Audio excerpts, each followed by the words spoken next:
I am your host, Beth Clarity Lewis. I am the founder of Vervewell Counseling, the founder of Long Live Lively, and the founder of this podcast.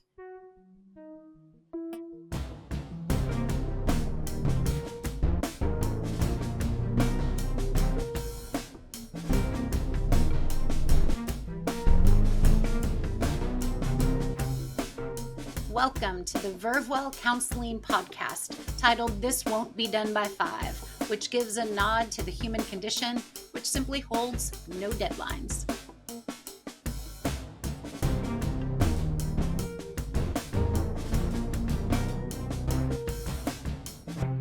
I'm just going to stop there. Welcome to This Won't Be Done by 5, the Vervewell Counseling podcast, where we explore the messy, meaningful, and sometimes magical work of therapy. I'm Beth Clarity Lewis, therapist and founder of Vervewell Counseling, and today is extra special. It's our very first episode of Season 3. I'm joined by my incredible team, Heather, Casey, Jason, Blake, in no specific order. And together we're going to dive into the therapy room in a way that's real, relatable, and hopefully useful for you. We'll be talking about different therapy styles that actually work. Things like psychodynamic therapy, solution-focused therapy, and CBT, which stands for cognitive behavioral therapy. You'll also hear about some unique approaches we love, like my directive thought template and rethink method, plus a little bit about the role manifestation plays in our work, or my work specifically. But this isn't just about theory or textbooks. You'll get to know the human side of us too. We'll be answering some fun, thought-provoking questions, things like which therapy tools we secretly use on ourselves, some life rules we swear by, and what clients have taught us about being human. So grab a cup of coffee, settle in, and join us for a conversation that's as much about connection as it is about therapy, because wellness, like therapy, does not clock out at 5. I try to primarily operate through a psychodynamic or psychoanalytic lens, and I'm doing my best to try and convert as many therapists as possible to that, because I think it's That's true. He does. He very does. interesting in comparison to like all the other ones. But I just got into it because I feel like it allows you to get a better perspective, and I really do my best to help people through this idea that we don't fully know ourselves. And if we can come to know ourselves more fully, then perhaps we can have more of a say in how we develop and what we choose in our lives. Because, Carl Jung has this quote that until we make the unconscious conscious, it'll rule our lives and we'll call it fate. So I'm trying to get people out of just the automatic responses, like, why is this happening to me? How does this keep happening? It's like, I don't know. Let's figure out what we're doing. Yeah, I love that. And I feel like there's so much about the psychodynamic approach that I have been subscribing to for years, and I didn't ever know that I was in that under that umbrella. And I have a big belief in subconscious to conscious behaviors and happening to life instead of life happening to you, and really approaching my clients with a kind of what's your role in all the relationships you're a participant in, whether it's your marriage, whether it's parent-child, whether it's a professional relationship, whether it's your relationship to the wild. Like, who are you and how do you experience the world, is so much more my focus in therapy sessions than the specific content of a fight or the specific content of a fallout in someone's life. I really, really like to explore the depth of somebody's kind of heart and soul, and what they're carrying around with them subconsciously is so much fun to dive into. And I use that on myself. I definitely, which is going to lead us into one of my first thoughts, which is some of the therapy tools we might secretly use on ourselves. And if you've ever caught yourself kind of practicing what you preach or not practicing what you preach, God knows I can fall into both of those categories. But I certainly know that I use that subconscious to conscious approach for myself. I catch myself if I'm feeling anxious or down or abandoned or discouraged or happy or successful. I stop and I try to dive into what are my thoughts right now Are they accurate? Are they made up? Where do they come from? Are they thoughts that I've been carrying around since I was 8 years old, and how to experience the world? And that helps me adjust when something feels dark or when something feels challenging. It helps me course correct every time. Every time. I would say the therapy tool that I use as a therapist is going to therapy. And Yeah, like I think like that's probably that helps me so much, even like develop as a therapist. But as far as like just kind of, I guess if I had a toolbox, one of them would be the things that usually make me angry about other people or stir up some emotion in me has something to do with me, not necessarily that other person. Like different religions have different ways of saying it, but psychologists just talk about like what we hate about other people probably can teach us something that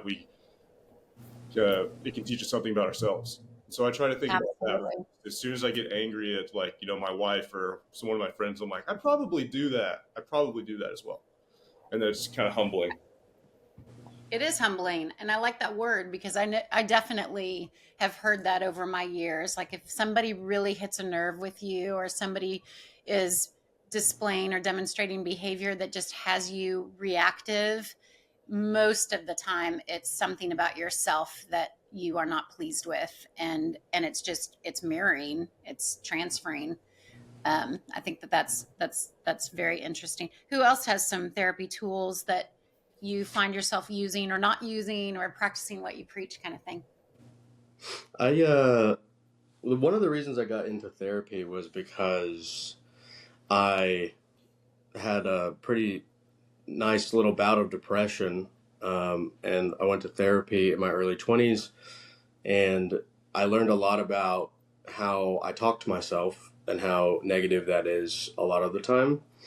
And through therapy, I picked up a lot of the like self-talk tools, and reshaped the way that I treat myself. So I think day to day, I try really hard not to like devalue myself or to insult myself. Or, if I do say something mean, there's probably a little bit of truth to it. But it's something that, you know, I can look at and think like I'm being too critical here. There's probably something that I want to do and there's a way that I can do it. Like I have control over it, Mm-hmm. and I try to exercise that control. Um, and then one other way is that when I do have little bouts of depression, my wife will point it out a lot. Like, hey, are you doing okay? You don't seem like yourself. And then I'll realize that, yeah, I probably have been in a little bit of a slump. And that typically means that I haven't been living like a pretty, like physically a healthy lifestyle. And I've learned over the course of my life that exercise and stuff is something that I kind of have to do Absolutely. to sort of like prevent, yeah, those little I slumps. think, So I and try to do that. yeah, and I think most people have to incorporate physical movement. I think that's, I always lean into the human condition. And Jason, what I heard from you say just a second ago, I feel like what I hear about when there's constructive criticism, Mhm. which you said sometimes I get critical on myself, but sometimes there's some truth to it. Well, that can be constructive criticism. It's keeping constructive criticism from falling into the lane of shame or just dysmorphia, like things that aren't really accurate about ourselves, but we allow ourselves to spin off on that. And I have that Sheen method, and I have beaten all of y'all over the head with it for years. And I wrote it so long ago, and because I do believe that lifestyle. I'm confident and convinced lifestyle is directly correlated with our headspace and how we navigate and have those relationships I was talking about. How we navigate through the world is directly correlated. And the Sheen method is sleep, hydrate, exercise, express, and nourish. And I believe with keeping an eye on those 5 tenets, we qualify ourselves to combat those darker days with a little more ease than if we don't have those things in check. I've never said that the Sheen method is a cure for anxiety or a cure for depression. It's something that helps just support us and build us up so that we can handle the human condition, which Yeah. involves anxiety and darker days and And that sort of thing. And to piggyback off of that, I think a lot of times, because we do talk a lot about how, like, how we what we put in our body and how we exercise and how we express ourselves. I think sometimes it's hard as a client to hear that you could help yourself by doing some exercise, because the idea of like exercise, I think, is such a delayed gratification kind of mindset. Like, you can go running and it's going to suck, but after you do it consistently for a month or 2 months or 3 months, you'll start to notice like real results. But something that I've noticed with myself is that, like, if I haven't worked out for a while, I get kind of depressed, and I go work out just one time and I kind of feel my muscles are tired and I'm a little bit like, I don't know. I think I have a more mindful relationship with my body when my muscles are a little more tired. And I, like, at that moment where I work out one time, I notice that I'm like standing up a little straighter. I feel a little more confident. So it's not always like the delayed gratification, at least for me. I agree. Um, I agree with that. Yeah. I agree that because exercise, I think you said, sometimes you can go out for a jog, but with time, you'll start seeing results. My take is the results I'm seeking is to lift the cloud in my head. And so I can get that lift by walking out my front door and going on a walk. And that is instant gratification as opposed to yeah. delayed. So Heather, I think you were going to say something. I didn't mean to speak over you. I was just gonna.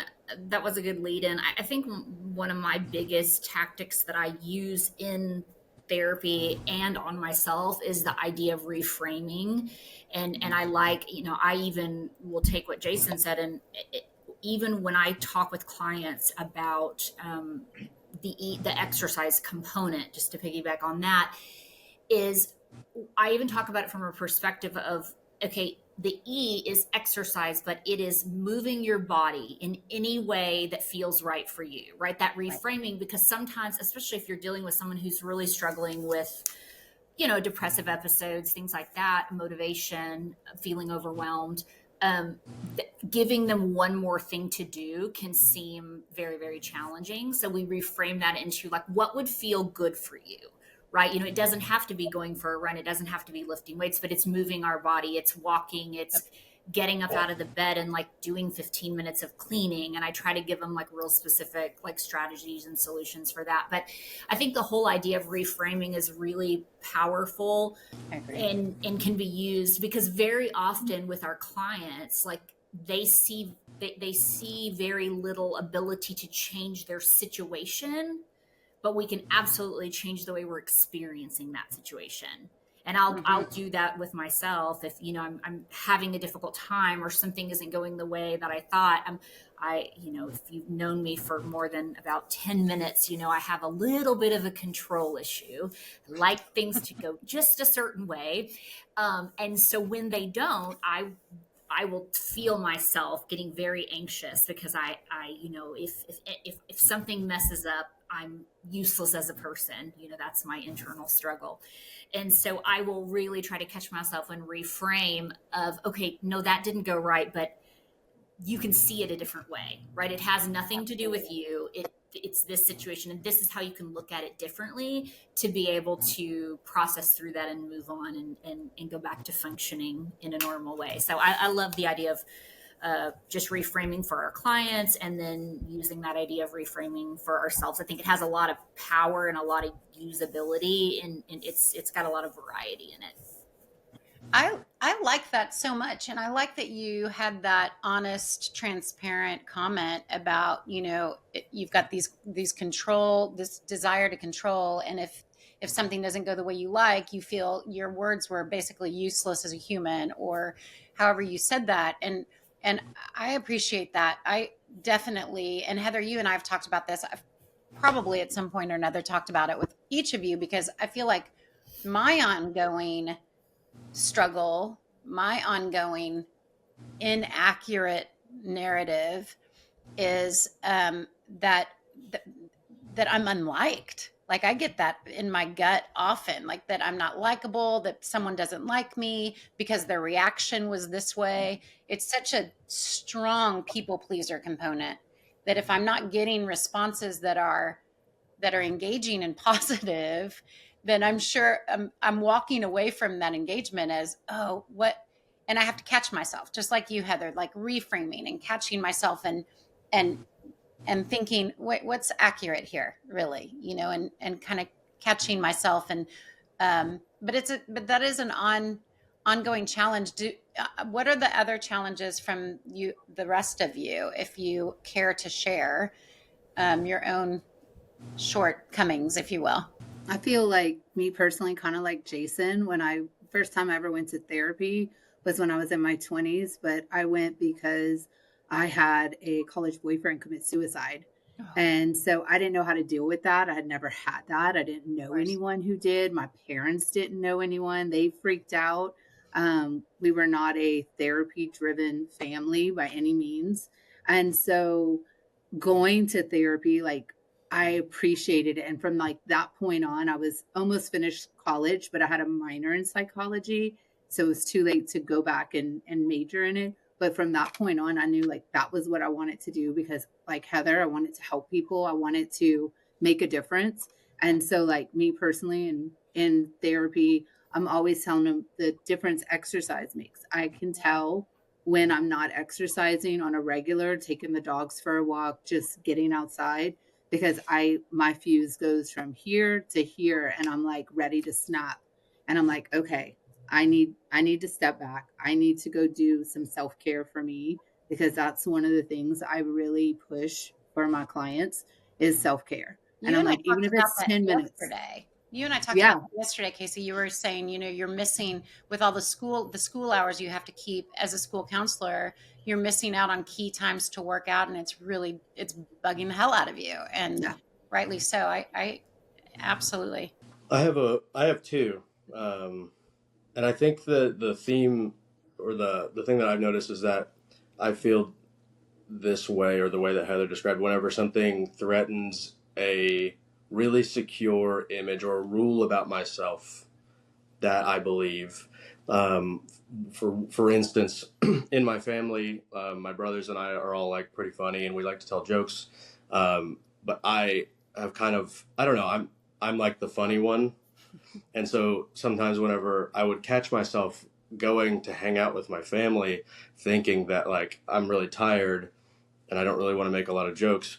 But the underlying thought behind that is like, if I don't perform, then I'm not liked as much. Your And I, value, your value is right. less. Yeah. Yeah. Like I'm not allotted a day to not really talk that much because I was afraid of the image that my family had about me would be shattered or broken or less than.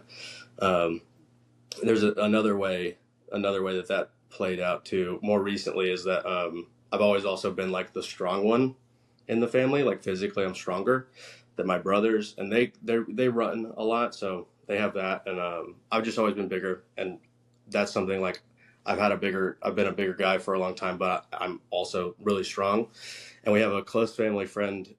He was the quarterback at my high school, and I was the center, and I work out with him now, but he is stronger than me in like every aspect of his body, and he comes on like our family vacations and comes to our holidays and stuff, and I felt that like because now he's stronger, he's the strong one, I'm not that anymore, so I felt like my value was less, or I don't know, I felt more insecure about Hmm. myself Hmm. because I couldn't say, well, like at least I'm the strong one, or at least I'm strong.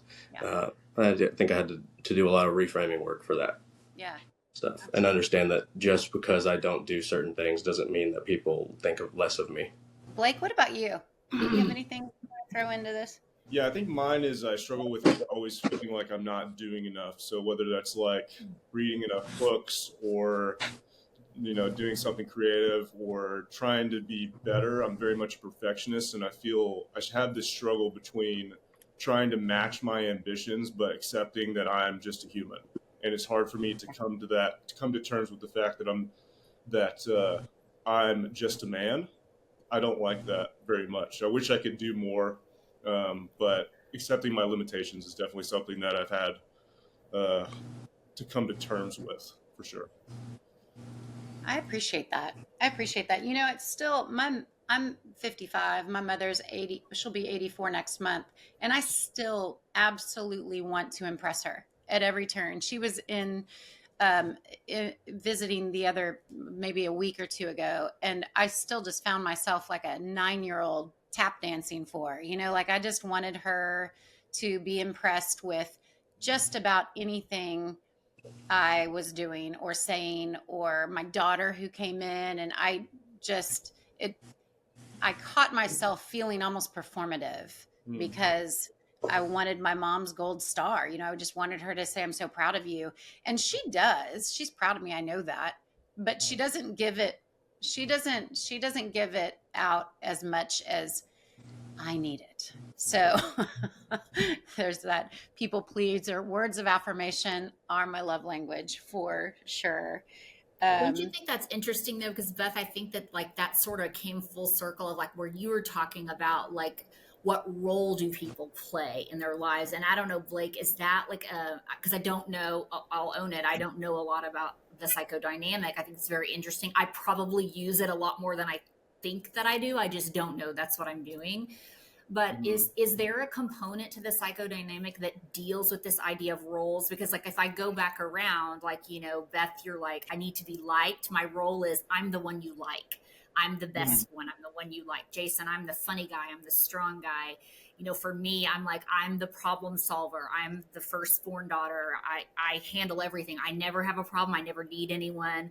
Right. And Casey, I don't know, like in your family, like if you could give me like two or three, like what is your role? Like in two or three words. I am the baby, and I am always the one that they feel sorry for and in need. I've never grown up. I'm still 12. Okay. but do you feel like you play that role, or that's how you're perceived? That's how I'm perceived. Yeah. Like I'm still the baby. What do you feel when you walk into the room of your family? What's I your feel like I have to be that show them that I'm older yeah. than how they perceive me, and be like, I'm going home in a couple of weeks. My mom's going to be out of town. I'm staying at her house. And it was, okay, when you get home, I need you to adjust the air and do this. And then I got that. Like, and so it's spelling it out for me as if I'm still not a So you're responsible homeowner and whatnot. And you feel so like I'm, your role is living, like proving their yes, view of you wrong. yes. Yeah. And it's challenging at times because it's like, oh my gosh, Yeah. I'm not 12 anymore. That's true. Blake, and I know Heather asked you a question. Yeah, so there's So like I don't know, mainstream I guess psychodynamic doesn't necessarily claim Carl Jung as much as they do like other I guess people have different theories, but he has the idea of the persona, so like the mask that we wear that we present to everybody in public that we want everybody to see. And then there's a conflict between that and all of the other parts of us that we hide called the shadow. So there's that part, but there's also, in my work with people, we deal with a lot with the image, whether that's the image that they project onto me as a therapist, or like who they see their parents as, or who they see themselves as, or who they want people to see them as. And so they don't use the word role exactly, but they do use this image idea, and how that's a lot of times in conflict. Like all of y'all were saying, like especially with Jason, this kind of is probably easier to explain, but feeling like I don't want to make jokes, and then feeling like you have to be the funny person. There's a conflict of anxiety that happens because you're kind of, in a way, whenever you do that, you have to like manage those expectations, but also you're kind of depleting yourself at the same time. So it's, or with the people pleasing that you're saying, Beth, where you feel like you have to take care of everybody. That also kind of depletes, and you're not. It's not like a living of. You're not living in stride with like what your psyche wants, and so that creates like the right. conflict between the image and like what we actually want. That's so interesting. And I think that, and correct me if I'm wrong, any of you, and that I feel like who our psyche wants us to be, that's where we dive into that subconscious. That's where we dive into, as surface as this is, in natural skills, and what our different personalities bring to the table, natural skills. But our subconscious has been taught by our conscious for our life, from childhood into adulthood.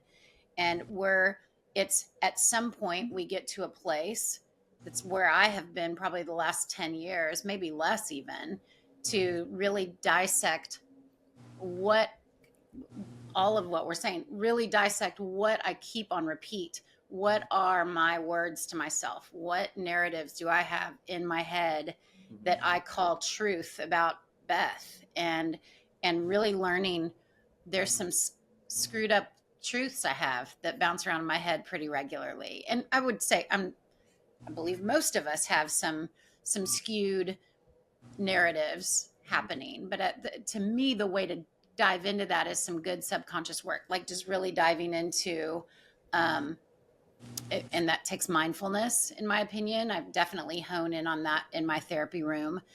Mindfulness and sitting, being less reactive and more responsive, and sitting with oneself, and really, like I said at the top of this, like sitting with oneself and what are you thinking right now? What are you thinking? It can sound ludicrous. Like I'll say that with clients. I'm like, it doesn't matter if it is wacky sounding. Like, what are your thoughts when you had that exchange with your parent? Or what are your thoughts when you had that exchange with your boss?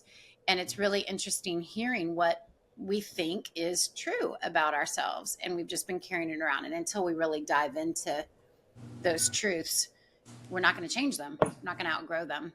And usually it's time to outgrow them when we're in adulthood.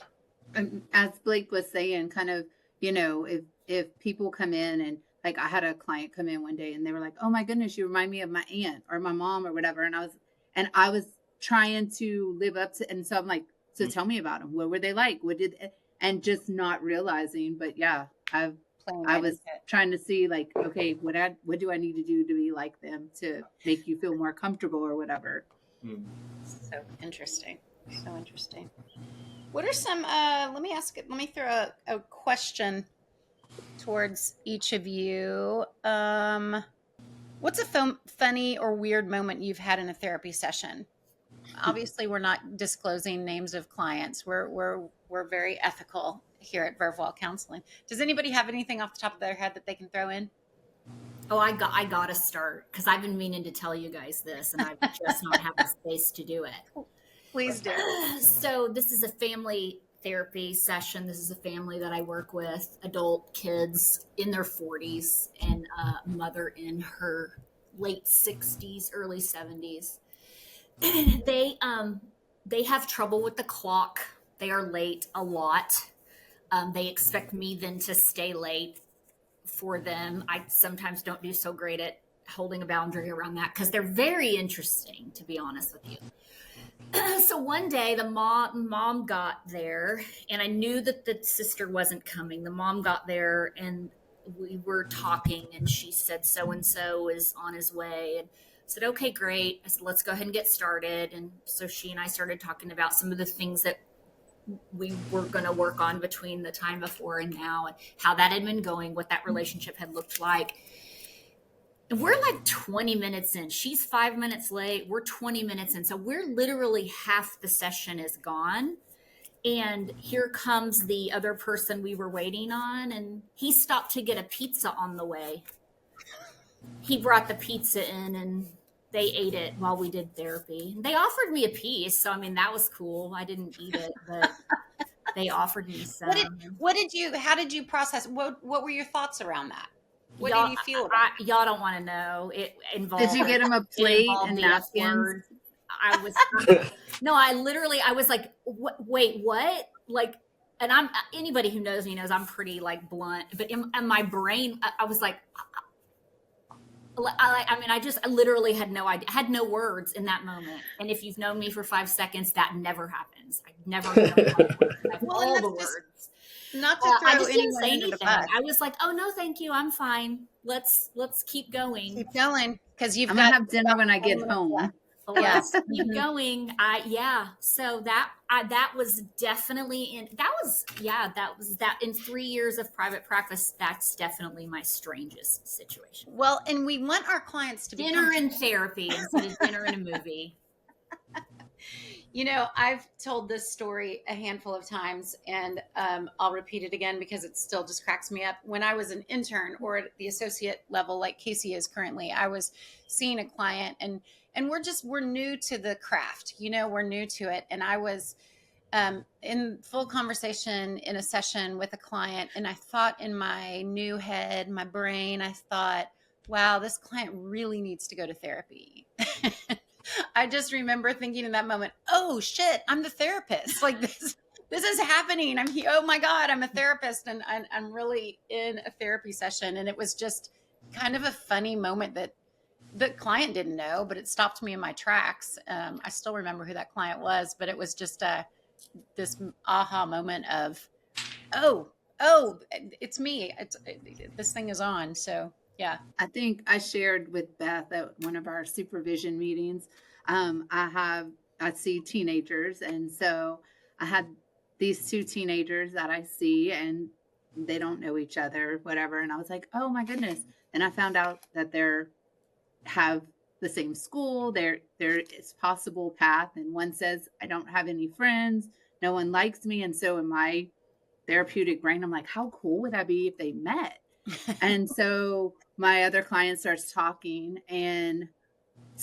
about a trip they took and name dropped the client I wanted her to be friends with, and was like, I don't like this person. They ruined my whole trip. And I was like, oops. I was like, so glad I did not somehow magically schedule them so they could see each other for sessions or whatever. Yeah. But yeah, I was like, okay, making friendships. Schedule so they meet up in the waiting room. Yeah, that was kind of what was on my brain. Like, that would be awesome, and they could be like, "Hey, hi," like. But no, we're not doing that. Who else has something to add? I don't think I have any that super stand out. I have had something happen similar to Casey where I had two clients that went to the same school. And then I was thinking like, I wonder if they know who this person is. It's a small school. They probably do. And then one of my clients was like, oh, and this other person, so-and-so, they're like, and then started saying like that they don't like them and they think they're too cool and all that. You know, and Blake, how about you? You want to throw in anything in the last couple minutes? I mean, I would say probably the craziest things I've seen during session are definitely whenever I was working at the rehab for adolescent boys. Oh yeah. I mean, it's a long list of different things. Because I used to do therapy sessions like outside sometimes. And if I'm remembering correctly, you know, occasionally because it was like an inpatient, or it was residential, I guess. I said inpatient earlier. Occasionally some of the kids would want to like run from the facility. And so I was sitting outside doing a session one time and I just see this kid just sprinting off the property. And I was like, hold on. And I just had to go tell everybody real quick. And I was like, all right, let's get back to therapy. And where were we? Yeah. You didn't chase him down? No. I only did that, I think once I did that. I chased down one of my clients, but that was it. I just ran after him. I was like, wait, I'm coming with you. That was awesome. And was it therapy on the run? Therapy on the run. Therapy on the run? Yeah, eventually I caught up to him, and then it was therapy on the walk, thank God, because I was wearing like jeans and a button-down shirt, and I was like, wait. But it ended up being okay. Everybody was safe afterwards. Well, we've reached the end of the time we have allotted for this today. I could continue talking with each of you for many more hours. I find each of you interesting and funny, Jason. And Thank you. You're welcome. And we have so much more we can talk about. We're going to keep doing some podcasts. Vervewell Counseling has this podcast that we're doing probably about every 3 or 4 weeks. So keep an eye out for more episodes. We're going to bring in local businesses and other people in our community and neighborhood that are also in the wellness and health and that type of field of work. And we have our blog as well on our website, and jump on to vervewell.org where you can find anything about each one of us. You can read our bios. You can schedule with us. We offer telehealth throughout the state of Texas, and throughout the worldwide, we can offer our coaching.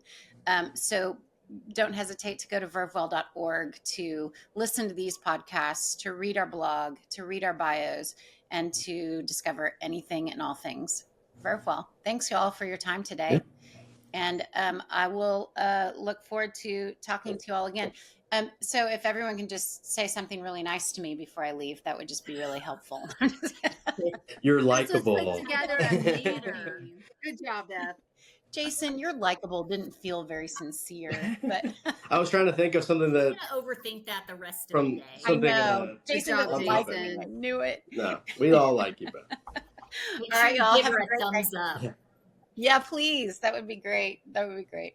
All right. I'll talk to y'all soon. Bye. Bye. Thank you for joining us for this very first episode of This Won't Be Done by 5, Season 3. I hope today's conversation gave you a deeper sense of how different therapy styles, from psychodynamic to CBT to solution focused, can all open doors to healing in their own unique way. And maybe you got to know a little more about us as humans too. At Vervewell Counseling, we believe therapy isn't just about problems, it's about growth, connection, and creating a life that feels more vibrant and whole. If you enjoyed today's episode, make sure to subscribe so you don't miss future conversations. And if you want to learn more about us or the work we do, our blog, our podcast, our bios, schedule with us, all things Vervewell can be found at vervewell.org. Until next time, stay wild, stay well, and stay in therapy.